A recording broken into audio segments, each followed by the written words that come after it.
Zeitgeist, from the German Spirit of the Age, is an immensely popular movie that can be viewed all over the internet. It has millions of hits and has extreme popular appeal, especially to those who are into a good conspiracy theory. Now, the second half of the film is an elaborate portrayal of the 9/11 tragedy as the work of the American government itself. But the first half calls into question the entire story of Christianity. Centuries of Christian history are swept away as the narrator explains that the whole thing is one large myth. Large historical claims are made that, if true, do mean it's all over for those wanting to place any hope in Jesus as someone relevant to today. To get some wisdom on this complicated topic, we've asked into the studio Dr. Chris Forbes, a senior lecturer in the Ancient History Department at Macquarie University in Sydney. Dr. Forbes is a specialist in the history of Greek thought and religion, Alexander the Great, and New Testament history. Chris, thanks for joining us. My pleasure. You've seen the Zeitgeist. What led you, an ancient historian, to watch this internet movie, and what was your initial reaction? Well, I first heard of it because my daughter was spending 5 months studying in Russia. She was at St. Petersburg, and Christian friends of hers there were getting a really hard time by people making claims from the movie, and she emailed me and said, "What can you find out about it?" So I had a look.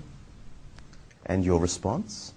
Well, I ended up almost laughing because the claims it makes are mostly wildly wrong and in some cases simply silly. Can we focus in on what is really the heart of the claim of the movie as it connects with Jesus? And that is that the whole Jesus story of him being born right through to his crucifixion and resurrection is a mishmash of ancient mythologies. In particular, the mythology of the sun god of Egypt, Horus, we're told. Yeah, John, can I stop you there? Horus isn't a sun god. Okay, but the movie says that he is. Yes, it does. But he's not. What sort of god was he? He's the god of the sky. Ra is the sun god. Okay. That makes the connection between him being a sun god and Jesus being the son of God more difficult, doesn't it? I thought it was only a pun to start with. I mean, the son of God, S-U-N-S-O-N, it's a perfectly good pun in English. Well, it's a fairly bad pun in English.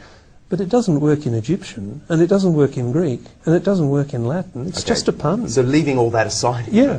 The claims about this particular sky god then, Horus, are that he was born on December 25th, he was adored by 3 kings, he grew up, he had 12 disciples, he was crucified, and then he was resurrected. Well, that sounds like the Jesus story. It does, because that's what it is.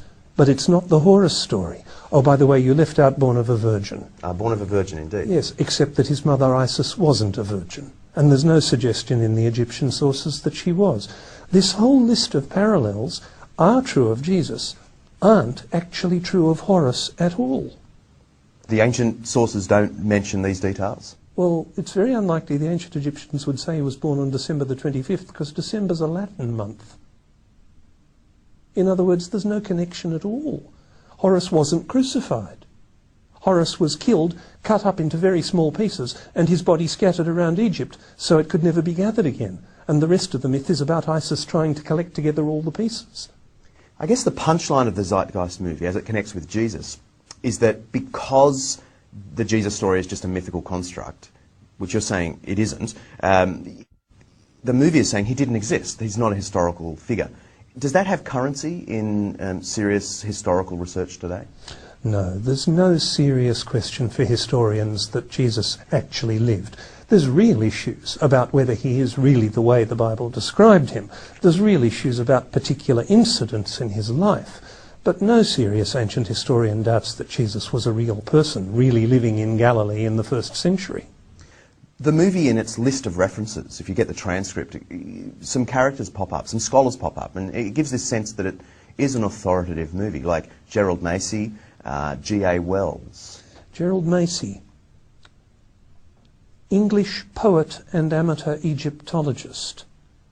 Not an expert, not an academic, not actually an historian at all. G.A. Wells, an academic, yes, professor of German literature, writer of popular books trying to claim that Jesus is a myth. But he's not a historian.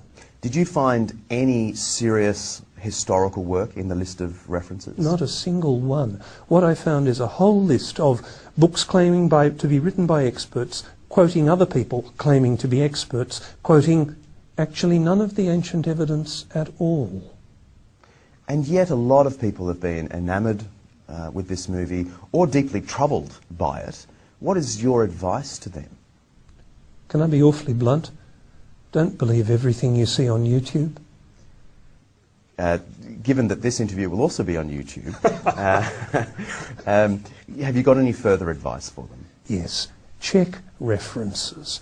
Go looking for ancient evidence. If somebody claims something about Horus or Mithras or Dionysus, if they're only quoting another modern author, or in the case of Massey, someone writing in the 19th century, that's not good enough. What historians want to know is not do you quote historians, they want to know can you quote ancient evidence. And there's simply no ancient evidence that Horus or Mithras or Dionysus was born on the 25th of December, born of a virgin, crucified. The ancient stories simply don't say that about them. So the parallels with Jesus just collapse.